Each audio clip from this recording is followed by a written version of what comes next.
भावना ma'am, पहला सवाल कौन सा? मुझे वोडाफोन आइडिया के बारे में पूछना है। मेरे पास 2418 शेयर्स है with an average rate of 10.24। तो मुझे पूछना था क्या स्ट्रेटेजी करनी चाहिए। क्यों लिए थे? ट्रेडिंग के हिसाब से लिए थे या सोचा था लंबी अवधि में बहुत कमा के देगा वोडाफोन? ये आईपीओ के टाइम लिया था तब। आईपीओ के टाइम?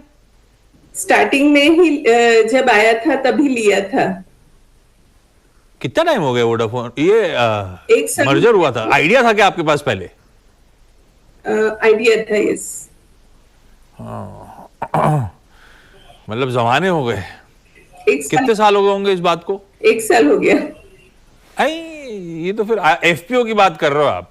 एफपीओ के आसपास लिया है? यस। ओके ओके, तब ठीक है। तो आप उन लक्कियों में से हो जो ज्यादा नुकसान नहीं झेल रहे। नुकसान सभी झेल रहे हैं इसमें, लेकिन फिर भी राजेश सर 10 साढ़े 10 का माल है, 7 के नीचे मामला चल रहा है, अभी भी कोई होप है नहीं।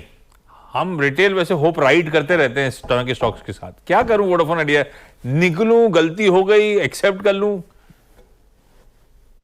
देखिए, ये चीज की खास वोडाफोन की हमने चर्चा आपके साथ कमाई का अड्डा में कई बार करी कि रिटेल फंसा हुआ रह गया वोडाफोन आइडिया में। और जबकि अगर सामने देखो तो कमाल के रिजल्ट्स दिखाए जियो ने और एयरटेल ने। एयरटेल की बात की जाए क्योंकि लिस्टेड है, तो उसकी प्राइसेस दुगने तिगने हो गए और वोडाफोन आधे हो गए। तो दिक्कत यही है कि रिटेल सस्ते के चक्कर में यहाँ फंसा हुआ रह गया। लेकिन इस वक्त भी देखेंगे तो हालत बहुत खराब है। एजीआर ड्यूज में कोई रिलीफ मिली नहीं, रीपेमेंट मार्च 26 से चालू हो जाएगा, डेट में कोई ब्रेक थ्रू है नहीं, और एनुअल कैश शॉर्टफॉल है। और जो इनकी केपेक्स के प्लानिंग है 500 550 बिलियन की, वो भी मुझे लगता है दिक्कत आएगी। मार्केट शेयर लगातार लूज हो रहा है। आरपूज में भी देखेंगे तो इंडस्ट्री में सबसे नीचे है। तो मुझे लगता है कि हालत कोई बहुत उम्मीदजनक है नहीं।